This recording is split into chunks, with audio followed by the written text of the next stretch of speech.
ஆண்டவராகிய இயேசு கிறிஸ்துவின் நாமத்திலே உங்களுக்கு கிருபையும் சமாதானமும் உண்டாவதாக. ரூத்தின் மேல் உள்ள 3 வகையான சாபங்கள். ஒன்று ரேஷனல் கர்ஸ், மோவாப் இனத்தின் மேல் இருந்த ஒரு சாபம். இரண்டாவது நேஷனல் கர்ஸ், மோவாப் தேசத்தின் மேல் இருந்த ஒரு சாபம். மூன்றாவது பர்சனல் கர்ஸ், ரூத் தன் கணவனை இழந்தது நிமித்தம் இந்த சமுதாயம் அவளை ஒரு சபிக்கப்பட்ட ஒரு பெண்ணாக பார்த்தது.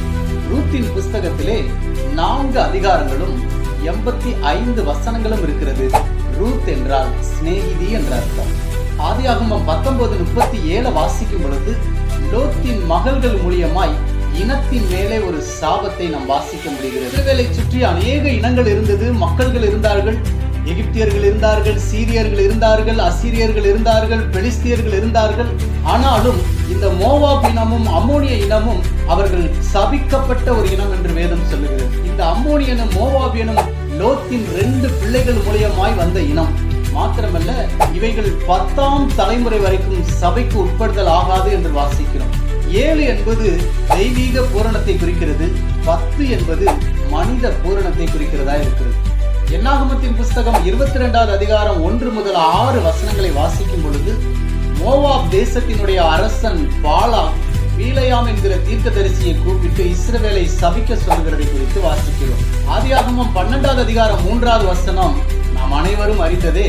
இஸ்ரவேலை ஆசீர்வதிப்பவன் ஆசீர்வதிக்கப்பட்டவன், இஸ்ரவேலை சபிப்பவன் சபிக்கப்பட்டவன் என்று வாசிக்கிறோம். அப்படி மோவாப் தேசமும் சபிக்கப்பட்ட ஒரு தேசமாய், சிலுவைக்கு பின்பதாக சாபம் என்று ஒன்று கிடையவே கிடையாது. சாபங்களும் ஆசீர்வாதமாய் மாற்றப்படும். நீங்கள் இயேசுவின் பெயரை உச்சரிக்கும் பொழுது சாபங்கள் ஆசீர்வாதமாய் மாற்றப்படும். நீங்கள் இயேசுவின் இடத்திலே வரும் பொழுது கலாத்தியர் 5:1 வாசிக்கிறபடி நாம் மறுபடியும் அடிமைத்தனத்தின் நுகத்தடிக்கு போகாமல் இயேசுவை பிடித்துக் கொள்வோம். சாபங்கள் ஆசீர்வாதமாய் மாற்றப்படும். மத்தேயு 1வது அதிகாரம் 5வது வசனத்தை வாசிக்கும் பொழுது இந்த ரூத் இயேசுவின் குடும்பத்திலே ஒரு ஆளாய் மாறி போகிறார்கள். மாத்திரமல்ல, மேசியாவின் பாட்டியாவே மாறி போகிறார்கள். சல்மோன், ராகாப், போவாஸ், ரூத், ஓபேத் என்று சொல்லி அந்த குடும்ப அட்டவணையே பெருசாக போய் கொண்டிருக்கிறதை வாசிக்கிறோம். தேவ பிள்ளைகளே, உங்களுடைய பெயரும் இயேசுவின் ஜீவ புஸ்தகத்தில் எழுதப்பட்டிருக்கிறது. நீங்களும் இயேசுவின் குடும்பத்திலே உறுப்பினர்களாக இருக்கிறீர்கள்.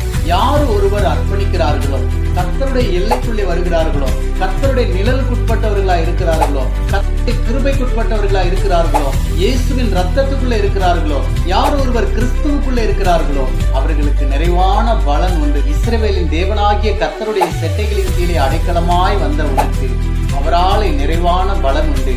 உங்களுக்கு நிறைவான பலன் உண்டு.